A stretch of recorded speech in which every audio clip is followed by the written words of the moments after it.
Hey, what is up, ONE&ALL Youth? I'm Joseph, one of the pastors on staff, and I'm joined here with Joey, one of the pastors on staff here as well. And Joey, you've been an awesome voice in this topic as we're going through the series called The Talk.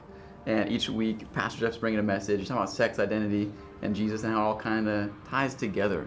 And if you talk about the two biggest topics in youth today, it's gender identity and sexual preference and mental health. Those are the kind of the two topics that they really kind of interested in and want to know more about. And I think when young people see the church, they see the church as not relevant and as not kind.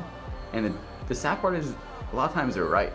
I think the church has become so concerned with being right, they've just kind of thrown out loving, and a lot of times that they're not even right on a lot of things. And so how do you be loving and listening and being a non-anxious presence, especially talking about things? And so here in ONE&ALL Youth, we don't want any topic to be off limits. We want to talk about the difficult things and the things that they're kind of running into right now. And so sex kind of is everywhere in life. And I'll list off some stats just kind of about sex being everywhere in culture. These are stats Jeff gives this weekend in his message on porn. Porn sales bring in more revenue every year than the MLB, NBA, and NFL combined, which is over $100 billion. 75% of porn sites are free, 85% of young men, and nearly half of all women watch porn on a regular basis. It says the U.S. is the largest producer and exporter of pornography worldwide, and Hollywood releases 1,100 adult movies every year. And really the only reason I bring those stats up is just think sex is everywhere in our culture. We run into it, and so how are we not talking about it in the church? And so I don't want any topic to be something that people are facing and that we're not having a conversation about it in the church. If it's anything that we're actually going on in real life, I want it to be something we bring into the church. So we talk a lot about identity, and I would love to hear some of your insights on how you would define identity and how you see identity, Joey. Yeah, that's great. Because just me in particular, I'm somebody that fits nowhere, and as a result, I kind of fit everywhere. Because I'm from the East Coast, so you could probably hear that when I talk and open up my mouth. But I've been in California longer than I was on the East Coast, so nobody here thinks of me as Californian necessarily, even though that's like an identity. Yeah. The state that I'm from, and probably one of the first things that people notice when they hear me talk is like, oh, this guy's from the East, right? It's not like really part of my identity because I've been there for like a really long time. When I'm here in the United States, I seem very Italian. Yeah. Okay. When I'm in Italy with my family, I'm the American. Yeah. Right. And so I'm definitely the Christian because I'm a clergy. I'm a man of the cloth. Yeah. When I'm here, I'm usually the one that's like, man, you identify well with the unchurched. Yeah. So it's just, what is my identity, right? Yeah. My identity is I'm made in the image of God. Yeah. First and foremost, and not just first, absolute. And so being that, you, myself, we're made in the image of God. That's what fuels that unique brand of fabulous. Yeah. That is Joey Versace, that is Joseph Grabowski, right? First and foremost. And so what does that look like when I'm being an East Coast image of God, like whatever, like it's gonna look different in different places, but my identity is not in any of those tribes. My identity is my created image, which is the image of God. That doesn't change. That's eternal. Mm-hmm. That's immortal. That's my created purpose. A lot of people see identity as fluid. So I mentioned earlier the idea that I'm someone who's sitting in a chair right now, and I identify as someone who's sitting in a chair. So when I stand up, I'm no longer someone who's sitting in the chair. And so I think when we talk about identity in the church, we're talking about foundationally, what is my unchanging identity? And so you can identify as different things. With someone wearing white sneakers right now, but that's not always true. That's not foundationally my basis for who I am in every situation. So I think when we talk about identity in the church, you had a good answer. I'd love to talk to you about it. Where you said, this is my foundational identity. Now, categorically, how do I break this up into different areas of life? Yeah. As you were talking about being in the chair, and then standing up, my brain went to a darker place, which I was just thinking, what's the most important? I mean, quite pious. Obviously, I just mentioned it's my identity in Jesus. Yeah. What is my most important earthly identity? It's husband and father.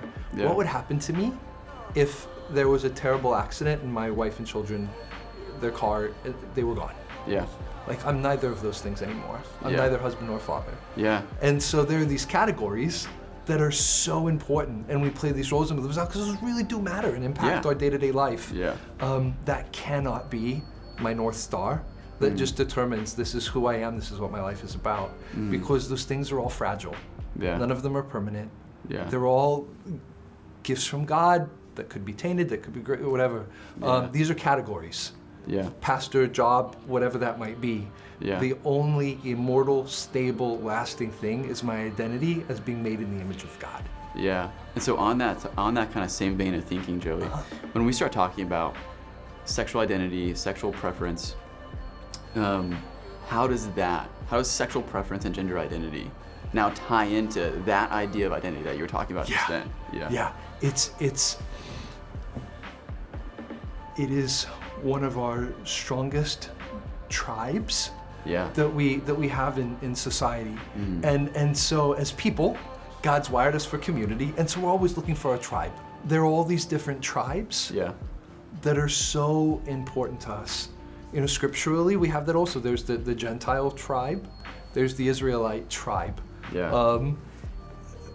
Sexuality is one of those. That's become a tribe, it's become a community, and there's reasons as to how this society formed. When my tribe is threatened, I double down, I identify with it, it becomes who I am, it's us now, it's us. And so that does become very all-consuming. Think about that with any marginalized group throughout history. Like right now, being Ukrainian that is an intense tribe. That's a community that has been attacked and is banded together for strength and protection, and they found the beauty in what that is to be a part of this group. Well, it sounds like you're making the difference between identity and tribe is really what you're going at right now. And so that's good. Yeah. I'll go to that. And so once I've identified so deeply with my community, with my tribe, it can actually supplant and become my identity. Yeah, your unchanging identity. Like this is, in my mind, this is permanently true in every area, no matter what. Yes. Should one decide to pursue marriage? Sexual identity has a really strong implication there as well. Because when I start picturing my life, when I picture some of these landmarks that should we decide to pursue marriage, my wedding day, having children, going on family vacations, earlier, like my honeymoon or even my deathbed, and who's going to be bedside. Where sexuality ties into that is that's going to immediately create the image of who's that person bedside with me. And so where this differs a little from some of those other tribes that I discussed is that this could feed into who my lifelong partnership is. And so when I retire from work and that's no longer my identity, when I leave the state and that's no longer my identity, when my kids grow up and leave the house and that's no longer my identity, what's still my identity? My romantic partner. And if I'm part of the LGBTQ tribe, that is going to greatly influence what the rest of my life looks like at some of the most pivotal, important moments that anyone experiences. And so there, in that regard, it has quite a big impact that bleeds more into not just a group I belong to, but what my identity is. It carries a strong weight to it.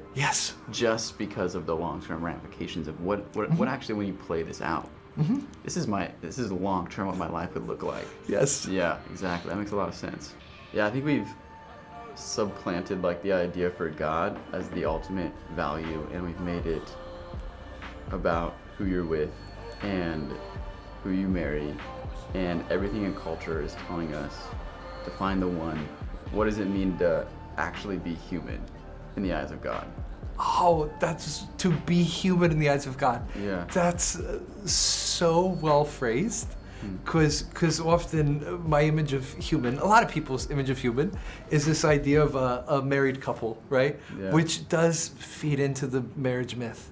And I love marriage is great. We're going to hear a lot about it during this season of how great it is, et cetera, et cetera.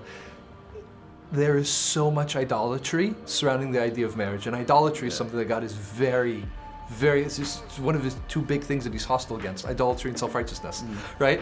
And so we do have a culture that does pump up marriage to an idolatrous level, and then when you have it, and it's what would appear to be on paper like exactly what it should be, the self-righteousness that could come out of that. Marriage is not the be-all end-all. If it was, Jesus would have been married. He was single. Yeah. The Apostle Paul was single. Yeah. There are plenty of people who are single, and the Christ life can be lived out fully and completely through singleness. Yeah. When we even hear the context of the kind of partner you should have when you're married, it's someone who's equally yoked. That has baked into it through like Bible language, the idea of what's your priority. Yeah. Someone else who is on that path of pursuing Jesus with all their heart, mind, soul, and strength. It is always and has always been about, first and foremost, living out your identity as a follower of the Lord. Yeah. You don't need a spouse for that. And Yeah. so the goal of my life of living out my image, the purpose of me being made in God's image, Yeah. is about my relationship with God. It has nothing to do with whether or not I ever get married. Jeff in his message said, how did "this is how I am" become "this is who I am"? And Jeff, he identified identity as the state or fact of remaining the same as under varying aspects or conditions. He said, my emotions and my feelings are always changing. Does that mean my identity is always changing? And he would answer, no. But that question, how did "this is how I am" become "this is who I am"? Can you kind of speak to that? Yeah. If I'm understanding correctly, Yeah. we're talking about the difference of how I am versus who I am, right? Mhm. Who I am being my identity. Yeah. Where I see this Yeah. most consistently in my life is who I am is someone made in the image of God. How I am is someone who is incurably genetically ill. I can't change that. It has huge ramifications on my life. Yeah. And there are those who've accused me of not having enough faith to shrug it off. Wow. And so I've seen a defect, a deficit in my faith profile. Otherwise, it would be this way. And it's solely to carry. I can't take light exposure, hence the glasses. I got to Yeah. shave every day because I got to do chemical peel and creams and gloves, everything. Yeah. I am not identified in my identity by my genetic illness. That's a part of my life that'll Yeah. influence me forever. It's not something I'm ashamed of. It's not something I love. Yeah. I would prefer to not have it. Whatever. Yeah. My identity is not in my sexuality. It's not as a straight married guy. It's not as someone who is genetically incurably ill. Marriage can change. Yeah. My health condition at present cannot. Yeah. My condition with Jesus, my identity as being made in the image of God, is Yeah. unchangeable. Yeah. Even if I walked away from my relationship with Jesus, my identity as being made in the image of God stays. Yeah. I have no ability to change that. It's what I was created for and what I was created to be. I like that saying, grace in the gray, and I Uh-huh. like being able to go, oh man, there's a lot to kind of unpack, and I don't know everything, but I love to go on this journey with you. And I think that's kind of the goal in youth and the goal of this series is to go, hey, maybe we don't know everything. We're gonna unpack some things. We're gonna wrestle with some things, but ultimately we want to go on this journey with you, and you and your story and your experiences, like, they matter to us. We want to bring truth, but we want to bring truth with love, and we don't want them to overrule each other. When you were talking, Yeah. it seemed like you were doing such a great job Yeah. of harmonizing the two ways that we see God talk about the world. Yeah. Right? Because there's Romans 12, like the world. Yeah. And then there's Oh, that's good. God so loves the world. Mhm. And so, let's go back, like in Yeah. Genesis, created order, it was be fruitful, multiply, fill the earth, Yeah. the world, Yeah. subdue it. And so what does God mean by the world at that point? Yeah. There's the angelic fall has already happened. Yeah. Satan's out there doing horrible things. The garden's perfect, not the world. Yeah. The garden is. And so the human mission has always been to fill it and live out. The subduing is not control. Yeah. That's fruitful. That's in the New Testament. Fruitful is character. Yeah. Love, joy, peace, patience, kindness, goodness, gentleness, faithfulness, self-control. I don't know if I missed any.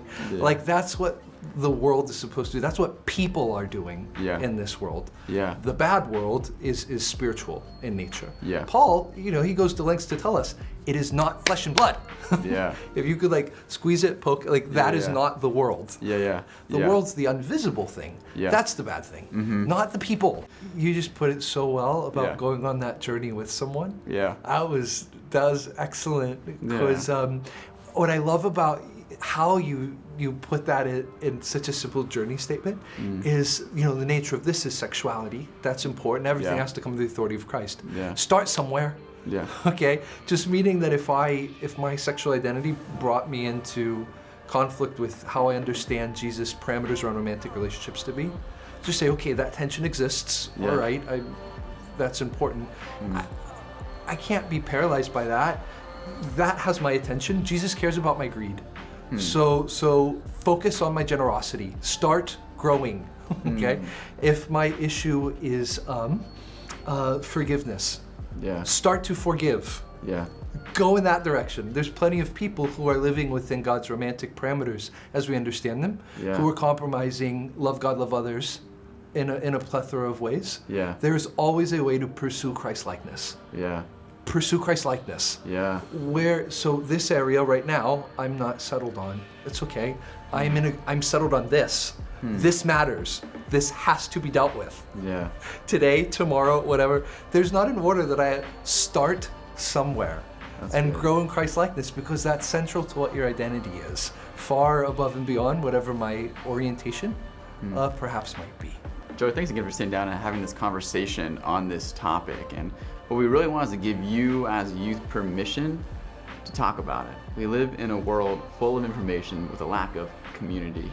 And so we really just want to go on this journey of discussing it and having a conversation and processing it together. And so I want to give you as youth the permission to open up and ask questions and to wrestle with things. That's really our goal and our heart over these next few weeks.